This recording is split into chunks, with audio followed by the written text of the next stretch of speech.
बिस्मिल्लाहिर्रहमानिर्रहीम। ओके जी, आज की क्लास में हम स्टार्ट करेंगे ये सवाल पियानो लिमिटेड के नाम से। पिछली क्लास में मैंने दीगर पास पेपर करवा दिए थे आपको, ये भी पास पेपर है कि आपका। सवाल बड़ा सिंपल है सिर्फ वही है कि री वैल्यू होने के बाद आप यूज़फुल लाइफ और रेजिडुअल वैल्यू को किस तरह कंसीडर करते हैं। तो दो बातें आपको बता दूं मैं।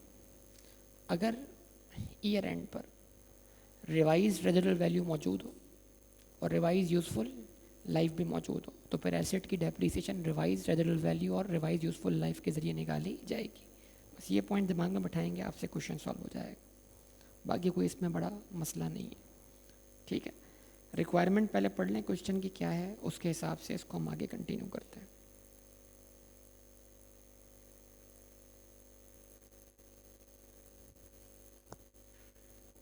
ओके जी, सवाल देख लें क्या है।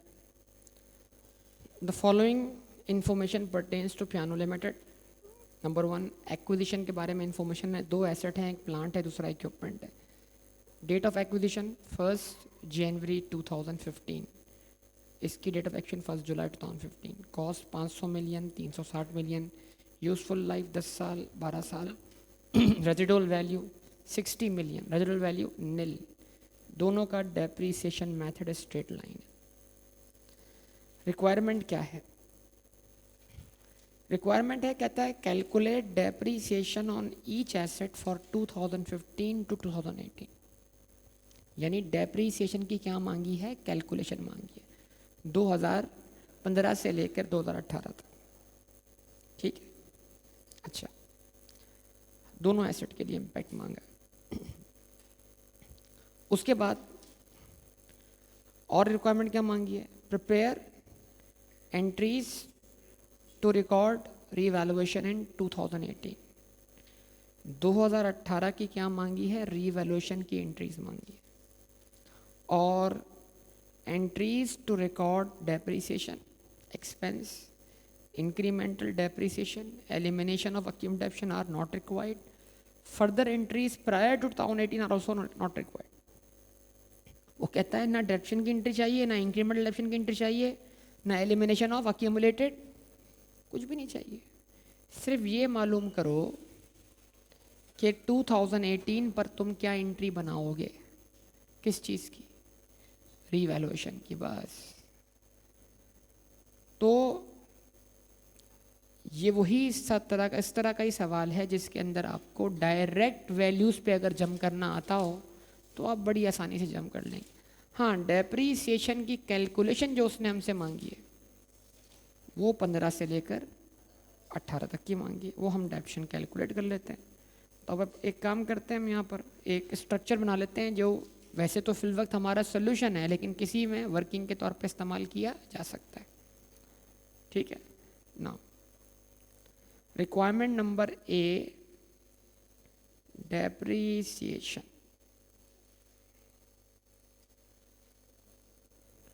और एक तरफ डेप्रीसिएशन किसकी?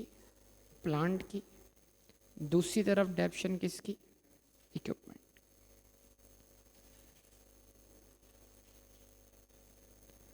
अब सॉल्व करने के दो तरीके हैं। एक है पूरा सॉल्यूशन करना जिसके अंदर आप कॉस्ट से डेप्शन चार्ज करके डब्ल्यूडीवी के बाद री वैल्यूएशन, रीवैल्यूड अमाउंट की डेप्रिशिएशन, ठीक है ना। ये एक पूरा सॉल्यूशन है, लेकिन क्या वो पूरा सॉल्यूशन रिक्वायर्ड है?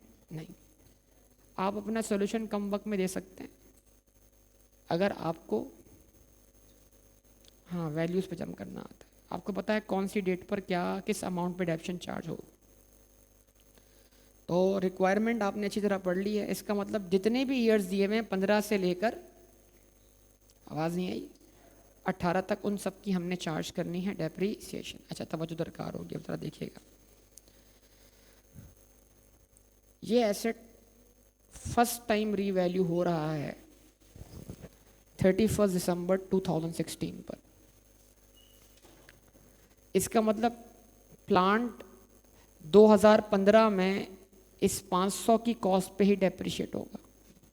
फिर हम आ जाएंगे 15 के एंड पर। 15 के एंड पे कोई रिवैल्यूएशन नहीं है। 16 में भी आप इस 500 पर ही क्या चार्ज करोगे? डेप्रीसिएशन। यानी पहले 16 की डेप्शन चार्ज होगी इसी 500 पर, और फिर ये एसेट क्या होगा, री वैल्यू होगा। लेकिन एक प्रॉब्लम है, 2016 के एंड पर हमें दी गई है फेयर मार्केट वैल्यू कितनी।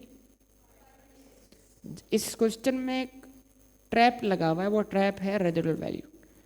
देखो 2015 की डेप्शन चार्ज के तहत कॉस्ट कितनी थी, रेजिडुअल वैल्यू कितनी थी, 60। तो आप 2015 की प्लांट की डेप्शन निकालते वक्त क्या करोगे, 500 में से 60 माइनस करोगे, डिवाइडेड बाय 10 कर दो। लेकिन क्या 2016 की डेप्शन चार्ज करते वक्त आपके पास रेजिडुअल वैल्यू का रिवाइज एस्टीमेट आ चुका है, तो इसका मतलब अब आपको रिमेनिंग वैल्यू फॉर्मूला इस्तेमाल करना।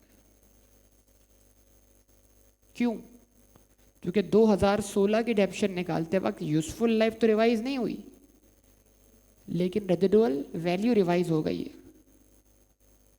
आपको समझे पॉइंट या नहीं। तो अब आप इसको कैसे कैलकुलेट करेंगे, सवाल ये।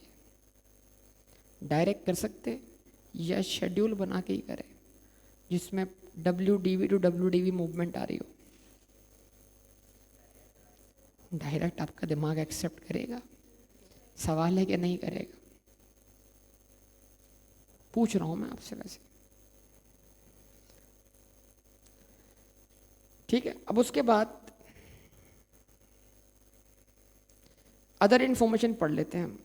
अच्छा, इसकी रिवॉल्यूशन 2 बार हो रही है, 2016 में भी हो रही है और 2018 में भी हो रही है। 18 के एंड पे फेयर वैल्यू क्या है और रेजिडुअल वैल्यू क्या है।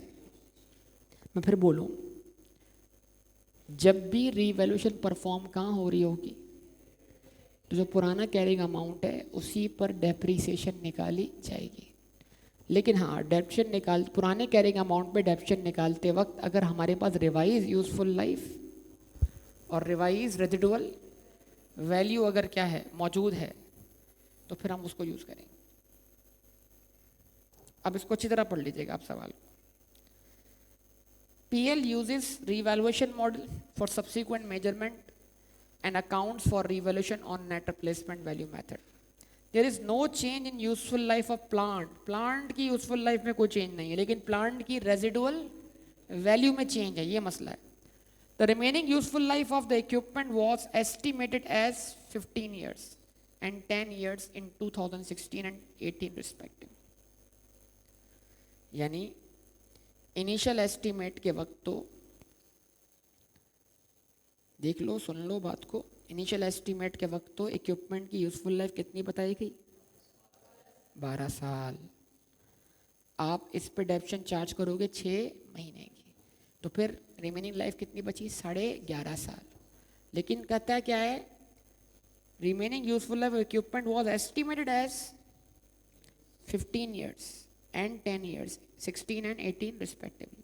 16 में रिवाइज हो गई लाइफ, कितनी हो गई, तो इसका मतलब इस एसेट की 2016 की डेप्रीसिएशन 15 साल पे निकलेगी। आवाज नहीं आई, इस एसेट की क्या कह रहा हूं, रिवाइज डेप्रीसिएशन 15 साल पे निकलेगी। ठीक है ना, यस और नो, आप ख्याल रखिएगा इस चीज का। तो अब मैं इसको यूज करने जा रहा हूं। उसके बाद क्या है, PL transfers maximum possible amount from revaluation surplus to retain earning on annual basis. Financial year ends on 31 दिसंबर।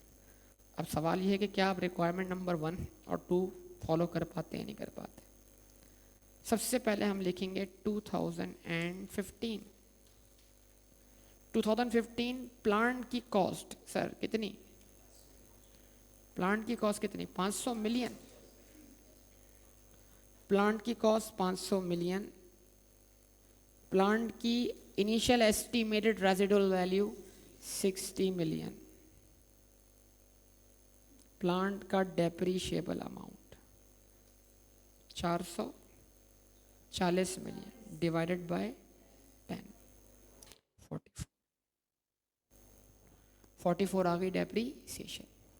ठीक है, उसके बाद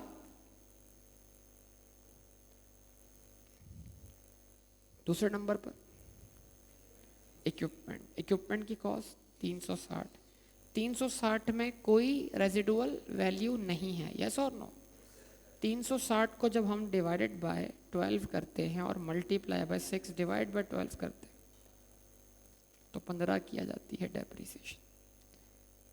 पहले नंबर तो एग्जामिनर ने कहा यार कुछ तो नंबर ले लो बस, है ना, ऐसा ही है ना।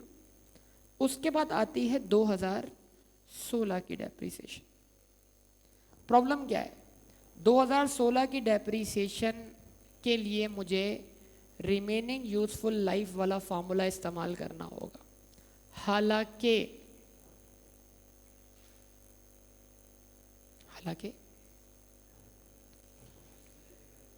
हालांकि अभी एसेट रीवैल्यू नहीं हुआ, ये रीवैल्यूड अमाउंट पे मैं डेप्शन चार्ज नहीं कर रहा, क्योंकि एक एसेट की लाइफ रिवाइज हो गई है और एक एसेट की रेजिडुअल वैल्यू रिवाइज हो गई।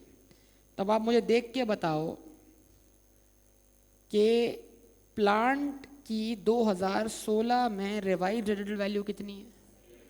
तो पहले मैं प्लांट के पुराने कैरिंग अमाउंट को ही डेप्रीशिएट करूंगा, तवज्जो दरकार है। अब बहुत सिंपल तरीक़ाकार है, आप चाहें तो कंटिन्यू कर सकते हैं, इसी को इस्तेमाल करें आप। देखो सर प्लांट की कॉस्ट क्या थी, अब तवज्जो से एक एक पॉइंट समझोगे, वर्किंग बहुत सिंपल है। सर प्लांट की, पूछ रहा हूं मैं आपसे, प्लांट की कॉस्ट क्या थी, ये क्या है, ये है प्लांट की डेप्रीसिएशन, कितनी 44। अगर मैं इसमें से 44 माइनस कर दूं, बहुत तवज्जो दरकार है, आपका जवाब आपको पता होना चाहिए कि मैं कर क्या रहा हूं। इस 500 में से अगर मैं डेप्रीसिएशन माइनस कर दूं तो जो आंसर आएगा वो क्या है, 2015 की क्लोजिंग WDV, 2016 की ओपनिंग WDV, और उस WDV के ऊपर मैं चार्ज करूंगा रिमेनिंग यूजफुल लाइफ से डेप्रीसिएशन। लेकिन WDV फार्मूले के अंदर भी रेजिडुअल वैल्यू क्या होती है, माइनस होती है। अब रिवाइज रेजिडुअल वैल्यू कितनी है, 78 माइनस 78। कुछ समझ में आया? यानी कॉस्ट में से पहले मैंने डेप्शन माइनस की ताकि मैं कहां पहुंच जाऊं, WDV पर। WDV में से मैंने रिवाइज रेजिडुअल वैल्यू माइनस की ताकि कहां पहुंच जाऊं, रिवाइज डेप्रिशिएबल अमाउंट पर या रिमेनिंग डेप्रिशिएबल अमाउंट पर, और उसको फिर सिस्टमेटिकली एलोकेट कर दूं रिमेनिंग यूजफुल लाइफ पर। तो 10 साल में से 1 साल कंज्यूम हो चुका है, रिमेनिंग लाइफ कितनी बची, 9 साल, डिवाइडेड बाय 9 कर दिया, 42। इतना सिंपल सवाल था अगर सही रास्ते पे चल रहे हैं तो। उसके बाद मजबूरन मुझे इक्विपमेंट को भी रिवाइज्ड या रिमेनिंग वैल्यू फार्मूला से डेप्रिशिएट करना होगा। वजह क्योंकि उसकी यूजफुल, एक की रेजिडुअल वैल्यू में चेंज आया, एक की यूजफुल लाइफ पे चेंज आया। अब मैंने क्या रखा यहां पर, तवज्जो चाहिए आप सबकी, 360, आवाज नहीं आई, 360 से मैं 15 माइनस कर रहा हूं। 15 क्या है, डेप्रीसिएशन है। WDV क्या आती है, 345 WDV है। रिमेनिंग लाइफ अगर देखी जाए तो उसकी 11.5 साल है। अगर आप इसको 11.5 से डिवाइड करो तो आपके पास आंसर 30 आना चाहिए पूरे साल का, चेक करो। यानी मतलब 360 को डिवाइड बाय 12 करें तब भी आंसर 30 है, और 345 को डिवाइडेड बाय 11.5 करें तब भी आंसर 30 है। यानी ओल्ड एस्टीमेट के मुताबिक डेप्रीसिएशन 30 है, लेकिन अब यहां पर क्वेश्चन के मुताबिक remaining useful life equipment was 50। तो अब क्या करूंगा मैं, इस रिमेनिंग WDV को मैं 15 साल पे सिस्टमेटिकली एलोकेट कर दूं। 23 आ गया, 2 साल पूरे हो गए। अब आपको देखो, एग्जामिनर आपकी प्रैक्टिस को ही चैलेंज करता है। अब आपको दिमाग में पता ये नहीं, ये बात सोचनी है कि ये डेप्शन चार्ज करने के बाद अब 2016 के एंड पर आपने इस एसेट को री वैल्यू कर दिया होगा या सो, और री वैल्यू करने के बाद 31 दिसंबर पर ये एसेट आ गया होगा फेयर मार्केट वैल्यू। तो फिर अगले साल जो डेप्शन होगी वो फेयर मार्केट वैल्यू उस पर चार्ज होगी, यस और नो। और फिर सोचो सोचो सोचो, नहीं सोचोगे तो मसला होगा। 9 साल तो रिमेनिंग लाइफ थी 16 के स्टार्ट पर, क्योंकि 16 की डेप्शन चार्ज होनी थी इसलिए हमने डिवाइडेड बाय 9 किया। इस तरह 10 साल लाइफ थी कब, 15 के स्टार्ट, यूज 15 के एंड पे कर रहे हैं क्योंकि 15 की अभी डेप्शन चार्ज नहीं हुई। अब आप मुझे बताओ, जब भी एसेट क्या होगा, री वैल्यू होगा, तो फिर हमें जिस डेट पे री वैल्यू हो रहा है उस डेट की रिमेनिंग लाइफ को यूज करना है, यस और नो। आप सबसे पूछ रहा हूं मैं, तो बताओ जरा 2016 की डेप्शन चार्ज करने के बाद रिमेनिंग लाइफ कितनी बची प्लांट की? सब बात बोलें तो बात बने भाई, टोटल 10 में से कितने साल कंज्यूम हो गए, 2 साल। तो इसका मतलब 2016 के एंड पे रिमेनिंग लाइफ कितनी है? तो 2017 की जो डेप्रीसिएशन होगी प्लांट की वो 8 साल पे निकाली जाएगी, लेकिन वो डेप्शन निकलेगी किस पर, फेयर मार्केट वैल्यू, क्योंकि आप फेयर मार्केट वैल्यू डेप्शन होगी, पक्का सब। अब आता हो कहां पर, 2017। 2017 में एसेट क्या हो गया, री वैल्यू हो गया। 2016 में रीवैल्यू हो गया, 2017 की डेप्शन रीवैल्यूड अमाउंट पे निकलेगी, यस और नो। बताओ रीवैल्यूड अमाउंट कितना है, 526। 526 में रेजिडुअल वैल्यू यही अज्यूम करोगे आप कितनी, 78, क्योंकि रेजिडुअल वैल्यू फिर से रिवाइज कब हो रही है, 2018। समझे मेरी बात यार? वो जो मैंने आपको एक बात बोली थी ना, जब तक इस क्वेश्चन में एग्जामिनर ने क्या मजाक किया है, वो जो मैंने एक जुमला बोला था कि जब तक एसेट दोबारा रीवैल्यू ना हो सेम फेयर मार्केट वैल्यू पे सेम लाइफ अप्लाई होती रहेगी। इसमें एग्जामिनर ने क्या किया, एक साल में रीवैल्यू करवाया, अगले साल में रेजिडुअल वैल्यू चेंज करवाते ताकि आपको अगले साल भी लाइफ क्या करनी पड़े, रिवाइज करनी पड़े, या रिमेनिंग वैल्यू फार्मूला क्या करना पड़े, अप्लाई करना पड़े। तो जो रट्टे लगा के जाते हैं ना एग्जामिनेशन में, उनके लिए डिजास्टर होता है कि भाई ये पॉइंट हमने बिठा लिया, हाँ सर ने ऐसे कहा था, कैसा करना है, अब ऐसा ही करना है, सोचना समझना कुछ नहीं है। अब जरा देखना, मैं जो पॉइंट समझा रहा हूं उसको अच्छी तरह समझ लो। 576 क्या है, 526 क्या है, fair market value revalued amount. कब रीवैल्यू हुआ, 2016 के एंड पर। पहली डेप्शन कब चार्ज होगी, 2017 में। 526 की फेयर वैल्यू में से सबसे पहले क्या लेस करवाओ, रेजिडुअल वैल्यू। क्या 17 के एंड पर रेजिडुअल वैल्यू चेंज हुई है, नहीं हुई, तो वही जो 16 के एंड पर रेजिडुअल वैल्यू थी वही इस्तेमाल की जाएगी। तो 526 माइनस 78 डिवाइडेड बाय 8, यस 56 आ गई आपकी डेप्रीसिएशन। समझे पॉइंट या नहीं, जवाब दीजिए। अच्छा जी, उसके बाद 526 के बाद बारी आती है 280।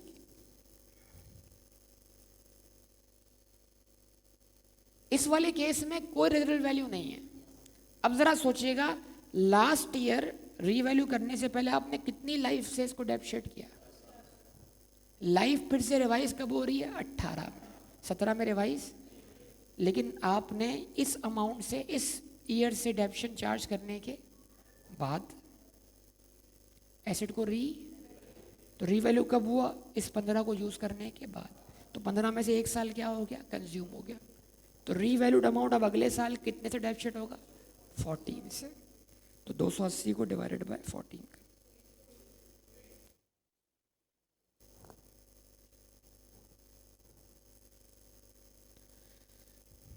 अब उसके बाद 2018 है, अब उसके बाद 2018 है, अब उसके बाद 2018 है, ठीक है जी। 2018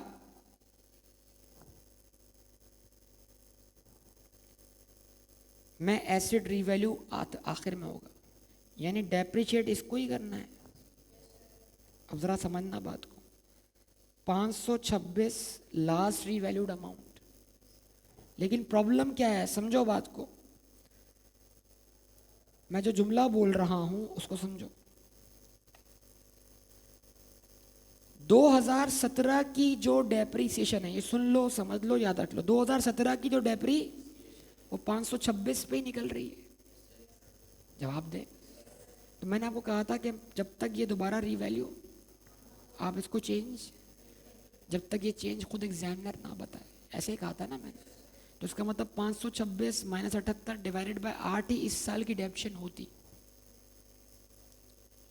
अगर ये वैल्यू रिवाइज ना होती।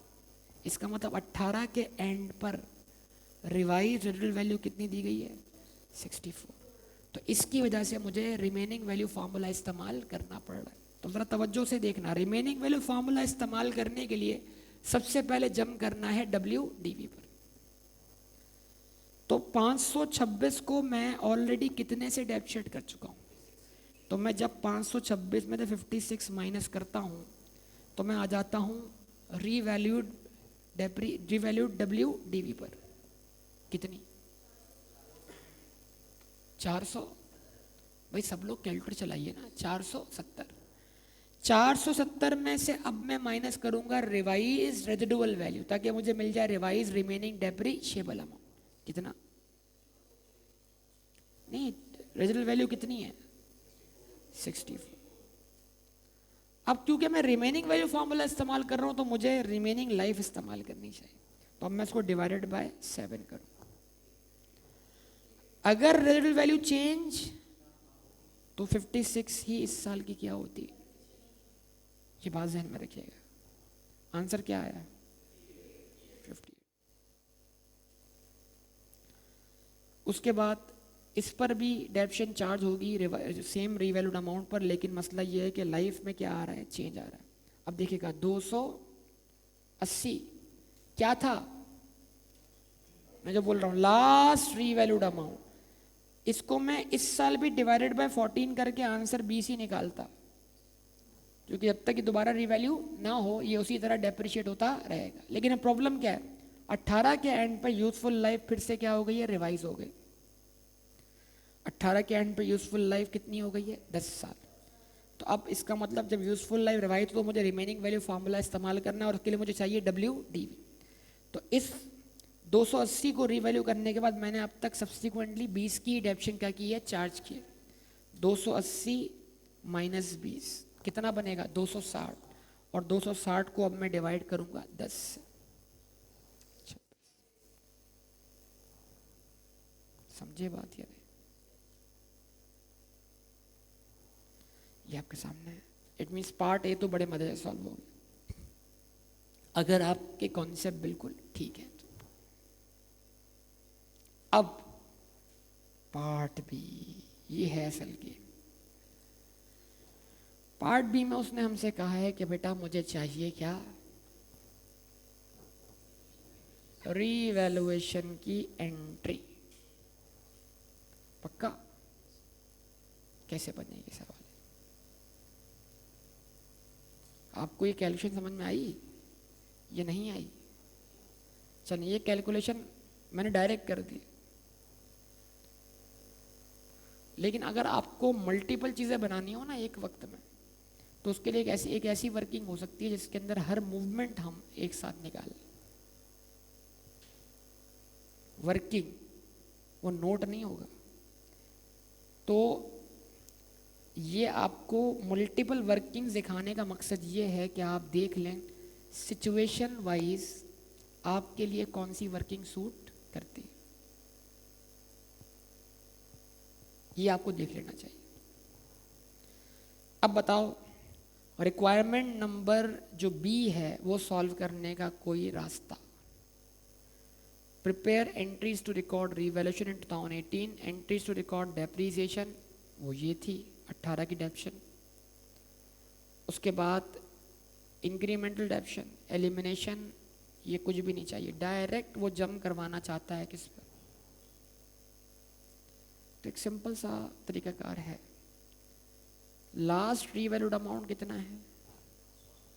देखो अगर आप पार्टिसिपेट नहीं करेंगे आप नहीं चल पाएंगे। लास्ट रीवैल्यूड अमाउंट कितना है, 526, पक्का। उस पर एक डेप्शन आपने चार्ज की और दूसरी चार्ज की, तो इसका मतलब अगर 526 में से ये और ये माइनस कर दिया जाए तो आपको पता लग जाएगा ना एक्चुअली आज आप कहाँ पर खड़े हैं। जवाब दे, 412 पे खड़े। इसका मतलब रिक्वायरमेंट नंबर बी को हम सॉल्व करने की जिद्दोजहद और कोशिश कर रहे हैं। करें स्टार्ट। बी रिक्वायरमेंट के अंदर हम 412 पर हैं पक्का। अच्छा, फेयर मार्केट वैल्यू क्या दी गई है, 310। तो 310 पे आना है 400। रीवैल्यूएशन इंक्रीज है या रीवैल्यूएशन डिक्रीज है, डिक्रीज है तो पीपी क्या होगा, क्रेडिट होगा। तो सबसे आसान काम तो पहले कर लेते हैं।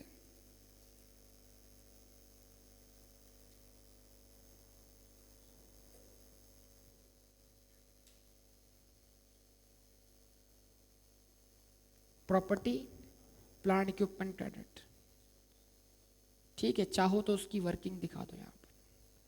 Fair market value 310 minus last, देखो एक एक बात अगर फॉलो करोगे क्लियर समझ में आएगा। लास्ट रीवैल्यूड अमाउंट 526, उस लास्ट रीवैल्यूड अमाउंट पर अब तक 2 बार डेप्शन चार्ज हुई, एक बार 56 की, एक बार 58 की। तो ये जो ब्रैकेट है, आवाज नहीं आ रही, ये जो ब्रैकेट है ये हमारा इस वक्त का एक्चुअल कैरिंग अमाउंट है जहां पर हम मौजूद हैं, और हमें आना है 310। तो एक्चुअल कैरिंग अमाउंट आपने बताया 412, तो 412 से आना है बेटा 310 पर, तो डिक्रीज आया 102 से, तो आपने पीपी क्रेडिट कर दिया 102 से। अब इस एंट्री का इतना पार्ट तो बन गया। असल गेम है कि ये मालूम किया जाए, अब सरप्लस मेरे पास ऑब्वियसली होगा क्योंकि मैंने माजी में एसेट को 526 पे जब रीवैल्यू किया था तो यकीनन वो अपवर्ड रीवैल्यूएशन। लेट्स वेरीफाई कैसे। 500 क्या थी, तसल्ली से जवाब देना। 500 क्या थी, कॉस्ट थी, 500 कॉस्ट थी। 500 पर एक बार डेप्शन चार्ज हुई 44 से, और 500 पर एक बार डेप्शन चार्ज हुई 42 से। बताओ क्या आंसर आया, 414। तो इसका मतलब ये हुआ कि 414 को आपने कहां पहुंचाया, 526 पर। कब, 2016 में। तो रीवैल्यूएशन इंक्रीज कितने से आया था, 112 से। 112 का आपके पास उस वक्त सरप्लस आया।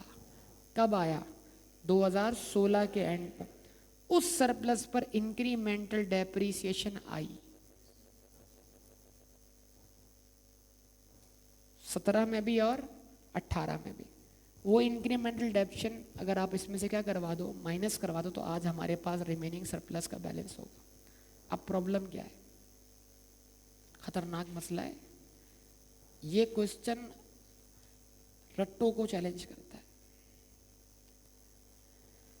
प्रॉब्लम क्या है भाई, प्रॉब्लम ये है कि ये जो हमने सरप्लस को divided by remaining useful life किया था, इससे भी आंसर आ जाता है। लेकिन जो IA-16 ने असल फार्मूला बताया है इंक्रीमेंटल डेप्रिसिएशन का, वो तो ये है जिसको मैं बार बार बोलता हूँ, समझाता हूँ, लेकिन हम बोलते नहीं वही आसान है, तो हमारा फोकस वहाँ बैठ जाता है। ये सवाल और इसके बाद वाला सवाल जिसका नाम है स्पटनिक सी के नाम से, वो सवाल करने के लिए बहुत बारीकी से आपको इंक्रीमेंटल डेप्रिसिएशन का कॉन्सेप्ट आना चाहिए। इंक्रीमेंटल डेप्शन निकालने का मैंने दूसरा रास्ता क्या बताया था आपको? पहला फॉर्मूला था surplus divided by remaining useful life.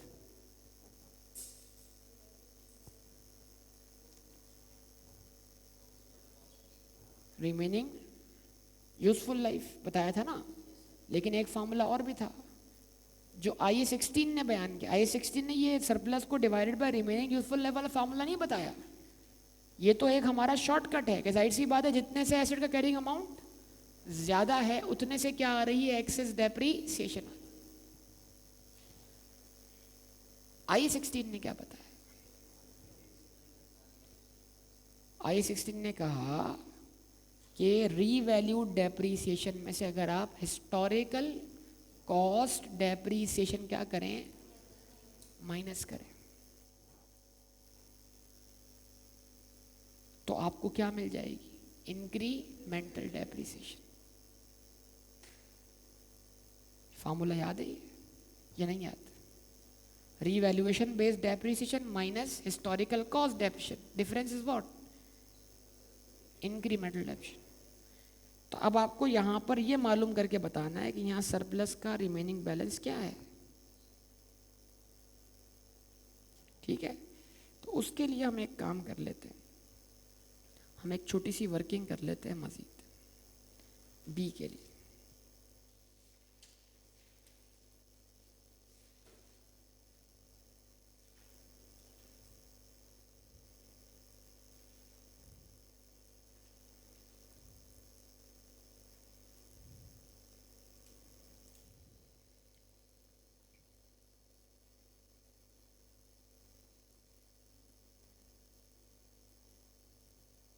Revaluation surplus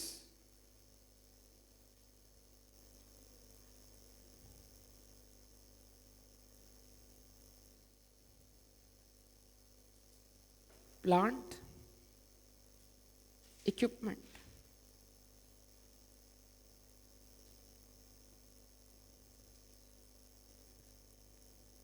पहला पार्ट WDV बल्कि फेयर वैल्यू एट 31 दिसंबर 2016। दोनों एसेट की फेयर वैल्यू 31 दिसंबर 2016 पे कितनी?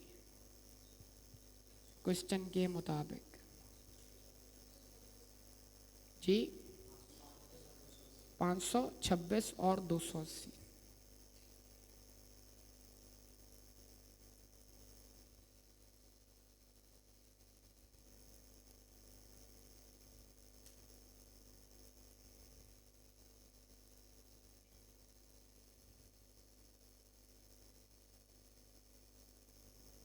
ठीक है जी, इसमें से आप लेस करवाओ क्या? WDV एट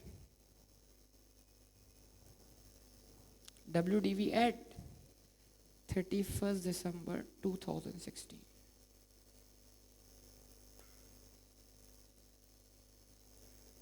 तो जो प्लांट था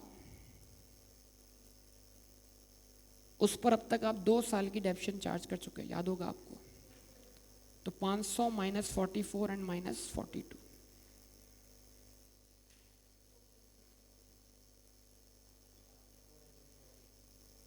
440। ठीक है, और जो दूसरा एसेट है इक्विपमेंट, उसकी 360 थी डेप्शन, 360 कॉस्ट थी।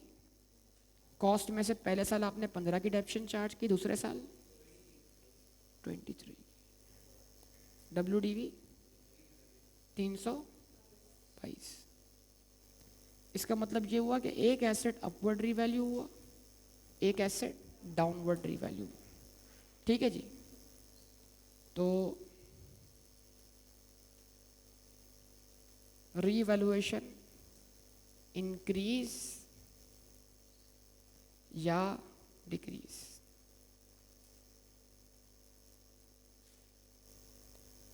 कितने से आया?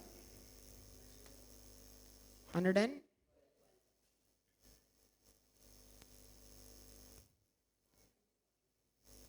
42 से नेगेटिव ना, ये इम्पैक्ट आप लिख दो कहाँ गया, और ये कहाँ गया, प्रॉफिट लॉस अकाउंट। इसका मतलब सरप्लस अब एक ही एसेट का है आपके पास। अच्छा, उसके बाद इंक्रीमेंटल डेप्रिसिएशन, रीवैल्यू करते वक्त रिमेनिंग यूजफुल लाइफ कितनी थी, 8 साल। आवाज ही नहीं आई।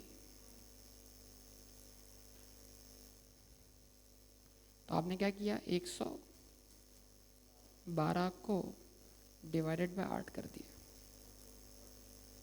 40।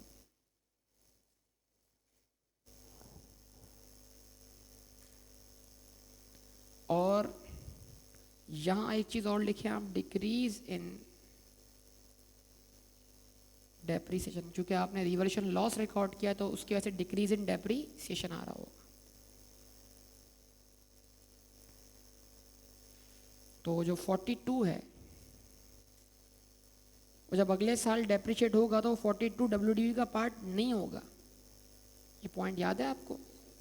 जब अगले साल WDV का पार्ट नहीं होगा तो इस WDV में अगर होता तो ये 14 भी, यानी WDV में होता 42, अगर WDV में होता यानी 280 की WDV में 42 और होता तो हम कहाँ होते, 322 पे होते। आपसे से बात कर रहा हूँ। तो 322 भी डिवाइडेड बाय क्या होता, 14 होता।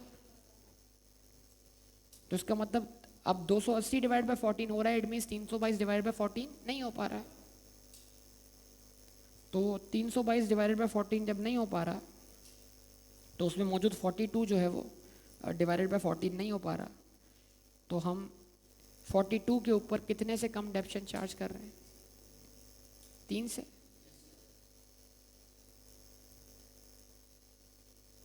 ये बैलेंस हमने भेज दिया होगा कहाँ पर, रिटेन अर्निंग्स।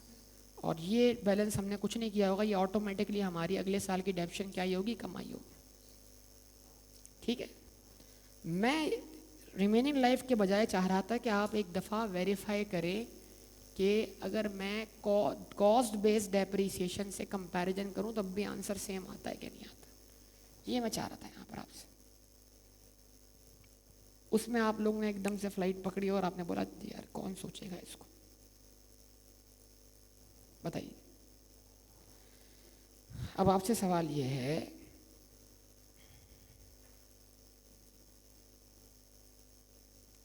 कि अगर 2017 में, अगर 2017 में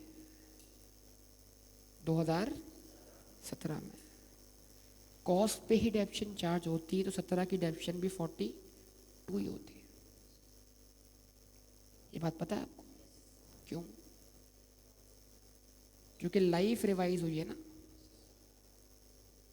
यहाँ, सॉरी रेजिडुअल वैल्यू रिवाइज हुई है ना, वो रेजिडुअल वैल्यू यहाँ के लिए तो क्या है, कांस्टेंट है। अब आप यानी मतलब री वैल्यू ना होता तो डेप्शन क्या होती, 42 होती। री वैल्यू ना होता तो डेप्शन क्या होती, 23 होती। तो देख लो 56 और 42 का डिफरेंस निकाल लो, और 20 और 23 का डिफरेंस निकाल लो। इसका मतलब सरप्लस को रिमेनिंग लाइफ से डिवाइड करने के बाद आंसर क्या आ रहा है, वही आ रहा है। लेकिन मैं चाहता ये हूँ कि आप अपने दिमाग में, अभी तो मैंने डायरेक्ट दिखा दिया आपको कि भाई 16 की जो 16 की डेप्शन होती है वही 17 की डेप्शन होती अगर हम एसिड को रिवैल्यू, ये बात आपने मान ली, लेकिन ये बात आप प्रूफ भी तो करें ना। अब प्रूफ कैसे करेंगे? अगर ये एसिड रिवैल्यू ना होता तो सब 500 पे डेप्शन चार्ज होती। आवाज़ नहीं आई। अब एक काम करो, 500 लिखो। अब मैं 17 की डेप्शन वेरीफाई कर रहा हूँ, 500 लिखो। 500 में से 44 भी माइनस करो। मैं रिमेनिंग यूजफुल लाइफ से निकलवा रहा हूँ आंसर। 44 भी माइनस करो, 42 भी माइनस करो। जो बोल रहा हूँ वो करो, बताओ क्या है। आपको ये 414 निकाल कर क्या सब पता लगा, ये क्या है? देखो आप जवाब नहीं दोगे तो आप नहीं सीख रहे हो। ये है WDV, कहाँ पर 2016 के, उसमें से आप रेजिडुअल वैल्यू माइनस करवाओ 78, 300। अब इसको डिवाइडेड बाय रिमेनिंग लाइफ 8 कर दो, 42। इट मीन्स क्या प्रूफ किया मैंने कि अगर रीवैल्यूएशन ना होती तो 2017 की डेप्शन भी क्या होती। अब आगे बढ़ते। अब अगर आपको मेरी बात समझ में आई है ना, तो अब आप मुझे अगला जवाब दोगे। अगर रीवैल्यूएशन ना होती तो बताओ 18 की डेप्शन क्या होती। अगर आपको मेरी 17 वाली बात समझ में आई है, तो अगर आपने मुझे 18 वाली बात का जवाब दे दिया ना, तो कमाल हो जाएगा। क्योंकि 18 में रेजिडुअल वैल्यू में क्या आ रहा है, चेंज आ रहा है। तो 18 की डेफिनेशन ऑफ 42 नहीं है बेटा।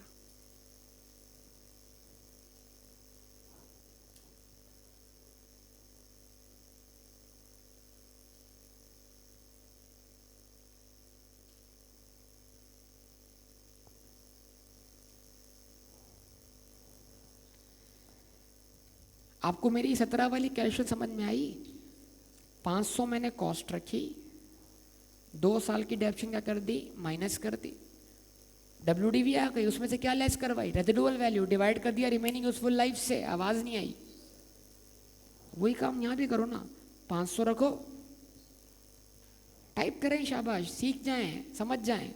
500 रखा, 500 में से 44 भी माइनस किया, 42 भी माइनस किया, 42, 56 नहीं 42, फिर माइनस किया।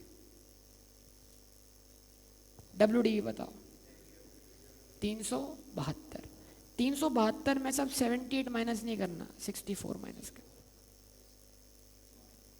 308 क्या है, रिमेनिंग डेप्री। WDV तो 372 थी, उसमें से लेस करवाई, रेजिडुअल वैल्यू बचा, रिमेनिंग डेप्री शेबल अमाउंट। उसकी लाइफ कितनी है, 7। क्या आंसर है। क्योंकि हमने 3 साल की डेप्शन निकाल दी है ना। 8 से जब होती, जब मैं 500 में से सिर्फ एक, 500 में से सिर्फ ये 2 कंसीडर करके निकालता। मैंने क्या किया, कितनी डेप्शन माइनस करवाई, 44 भी, 42। तो इसका मतलब मैं 3 डेप्शन माइनस कर चुका हूं, तो मैं एसेट को कहां पहुंचा चुका हूं, 3 साल के एंड पर। तो रिमेनिंग लाइफ कितनी है, 7 साल। ये तो कंफ्यूजन है। 8 से भी निकल सकती है, लेकिन 8 से निकालना कंफ्यूज करेगा। 8 से 44 आंसर लाना मुश्किल होगा।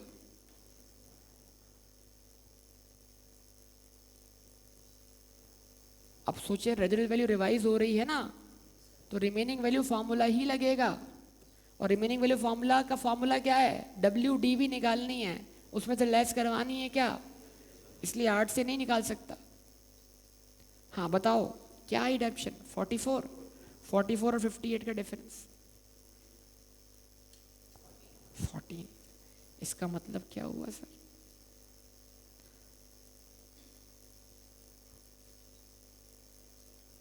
समझना मेरी बात को। बैलेंस एट 31 दिसंबर 2017, सरप्लस में 112 में से 14 ट्रांसफर हो गया, कहाँ पर, रिटेन अर्निंग में। कितना बैलेंस बचा, 98 का। यहाँ पर अगर आज की डेट पे रिवैल्यूएशन इंक्रीज आ जाए तो कितना इम्पैक्ट प्रॉफिट लॉस में जाएगा, 39। जवाब दो। लेकिन अभी हम इसको रीवैल्यू कब करेंगे, 18 के भी एंड पर। तो इसका मतलब हमें 18 की भी इंक्रीमेंटल डेप्शन कंसीडर करनी, जो कि वही है 14 ही आ रही है। मैंने 2 तरीकों से प्रूफ किया आपको। और ये भी कितनी होगी, 3 ही होगी, पक्का 3 ही है या 3 नहीं है, पूछ रहा हूं मैं आपसे, 3 है या 3 नहीं है। लाइफ रिवाइज हुई है, लाइफ रिवाइज हुई है।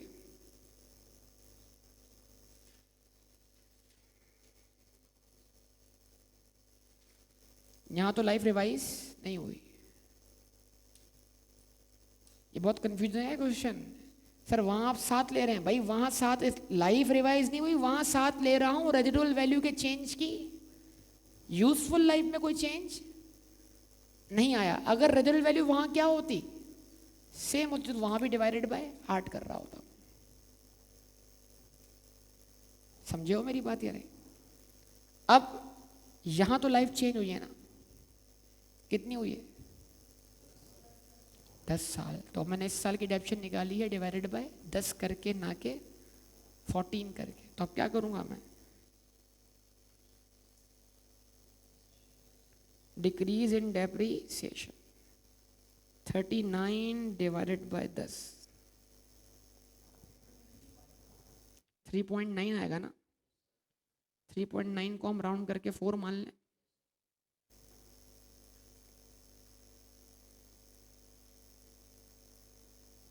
अब बताओ बैलेंस क्या बचा?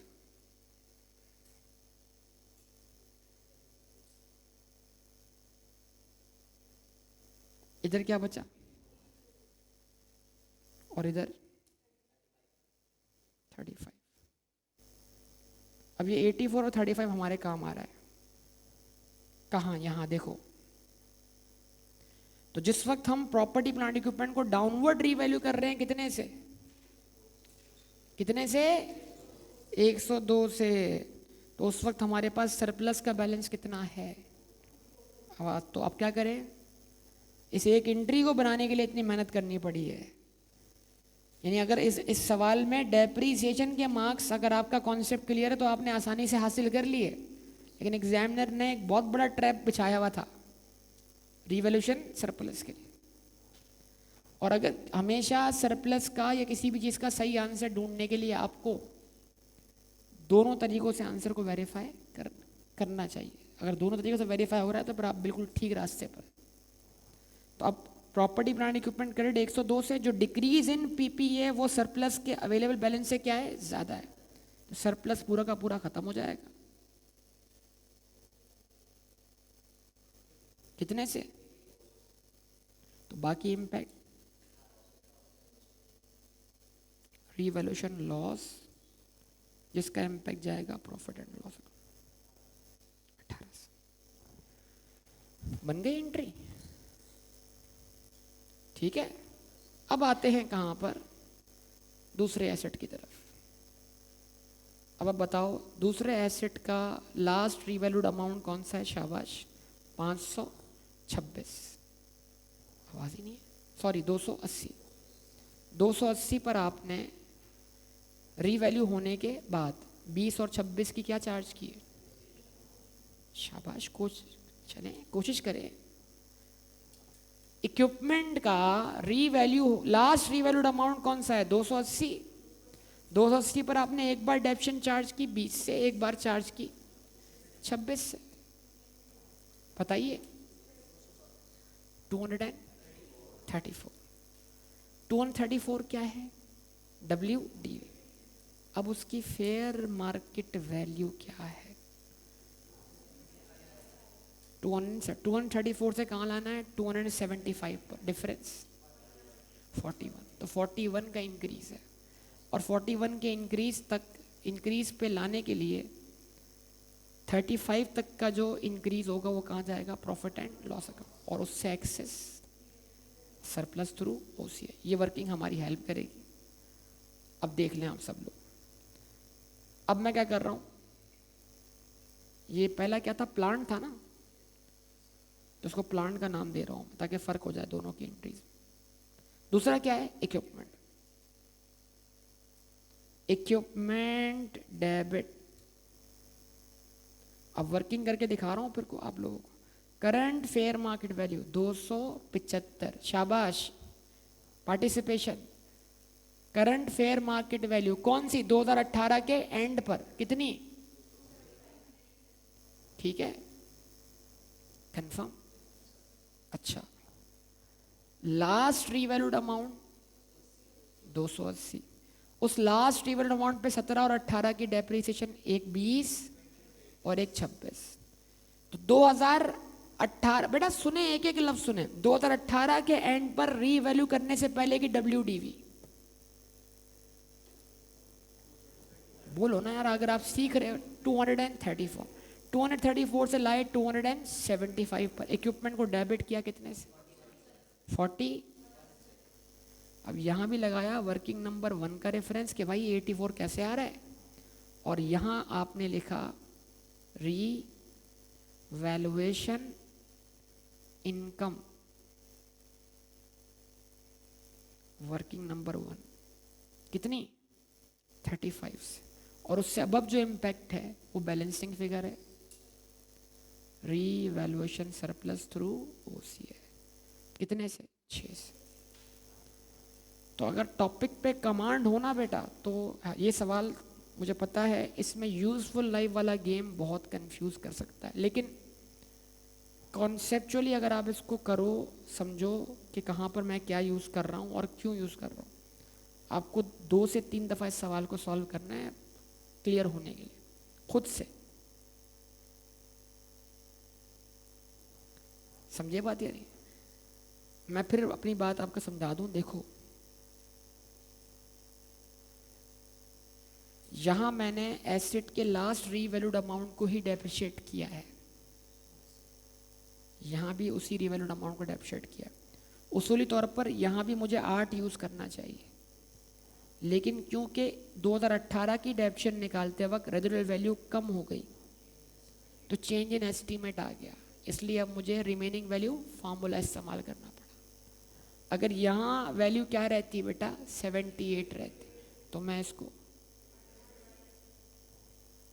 8 से डिवाइड करता। मैंने आपको कहा था जब तक रीवैल्यूड अमाउंट चेंज ना हो तब तक रिवाइज या रिमेनिंग लाइफ इस्तेमाल ना करें। अब एग्जामिनर ने क्या किया? रीवैल्यूड अमाउंट तो सेम रखवाया, क्या चेंज करवाई?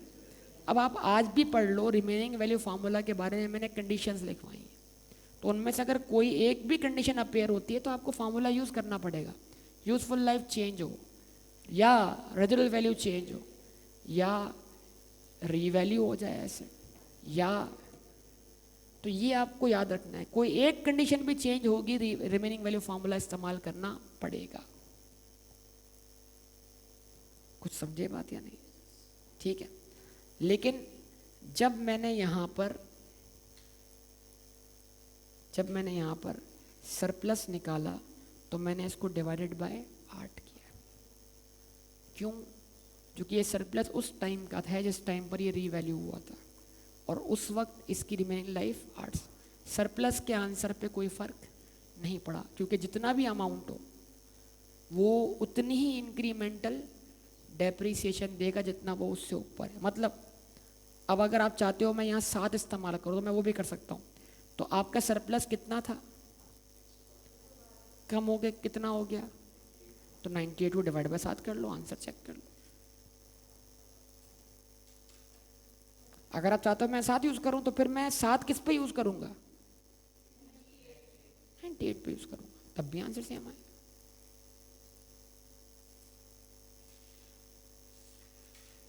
क्लियर है या नहीं? ग्रिप में लाना है, छोटी छोटी बातों पे गौर करना है, किसी चीज़ को छोड़ना नहीं है, वरना कॉन्सेप्ट क्लियर ना होने की वजह से बहुत से लोग इसको बोलते हैं कौन सोचे, पर एग्जाम में मसाइल। अब इसके बाद वाला सवाल इससे भी ज़्यादा चैलेंजिंग है। क्यों? क्योंकि उसमें एसेट एक है। याद है आपको एयरक्राफ्ट वाला सवाल समझाया था मैंने? इंजन अलग कंपोनेंट है, एयर फ्रेम अलग कंपोनेंट है, ओवरहॉलिंग अलग कंपोनेंट है। तो उसमें एक शिप है, उसके 3 कंपोनेंट, और 3 कंपोनेंट्स की अलग अलग यूजफुल लाइफ है और अलग अलग मेथड ऑफ डेप्रीसिएशन भी है। ये भी कमाल है। लेकिन जब रीवैल्यू होगा तो पूरा जहाज रीवैल्यू होगा ना, तो फेयर मार्केट वैल्यू पूरे जहाज की है। अब 2 मसले हैं, सरप्लस पूरे जहाज का आ रहा है, लेकिन जहाज जो डेप्रीशिएट हो रहा है वो तो अलग अलग कंपोनेंट में हो रहा है। तो अब इंक्रीमेंटल डेप्शन कैसे निकाली जाए, क्योंकि सरप्लस तो एक साथ आ रहा है। तो अब इंक्रीमेंटल डेप्शन निकालने का वाहिद रास्ता वही है कि हर कंपोनेंट की कॉस्ट बेस डेप्रीसिएशन में से जब तक रीवैल्यूएशन डेप्शन माइनस ना की जाए, या रीवैल्यूएशन डेप्शन में से कॉस्ट बेस डेप्शन माइनस, तब तक आपको नजर नहीं आएगा आंसर। एग्जामिनर देखो बच्चों को देख लेता है, समझ जाता है कि इसका किस बात पे रट्टा पक्का है, और अगले एग्जाम में वो उसकी तैयारी करके आता है कि इसके रट्टे को चैलेंज कर। एग्जामिनर को ये क्वेश्चन बनाने में कितना टाइम लगता होगा? एग्जामिनर को बेटा 6 महीने लगते हैं। 6 महीने वो ये काम करता है बैठकर। जो बंदा पेपर बनाता है वो सिर्फ आई कैप में 4 घंटे बैठता है, ठीक है। 4 घंटों में वो रोज़ाना उसका रिसर्च वर्क होता है पेपर के मुतालिक, जिसमें वो CFAP का पेपर भी है और ये आपका 1-2 कैफ यानी FAR और 6 CR, इन दोनों पेपर भी मौजूद है। माजी में जब इंट्रोडक्शन टू अकाउंटिंग था कैफ के अंदर तो वो पेपर भी था। अब तो बना बनाया पेपर है, सही है। तो टाइम नहीं लगता, प्लानिंग लगती है। प्लानिंग कैसे होती है? ये जो अभी कॉपीज चेक हुई होंगी ना, इसमें मिस्टेक्स सामने आएंगी। वो मिस्टेक्स कंपाइल होके मिल जाएंगी उसको कि कॉमन मिस्टेक क्या हो रही है, कहाँ मिस्टेक हो रही है, और उसमें ये भी दिख जाएगा कौन सी चीज़ बड़ी आसानी से हो रही है। तो अब सोचेगा इसको ज़रा टेक्निकल कैसे बनाया जाए। अच्छा इस चीज़ को तो मेजॉरिटी ने कर लिया, अच्छा अब अगली बार करके बताना, ऐसे। तो वो जो करके निकल गया वो तो निकल गया, शामत आ गई बाद वालों की। ये है मसला।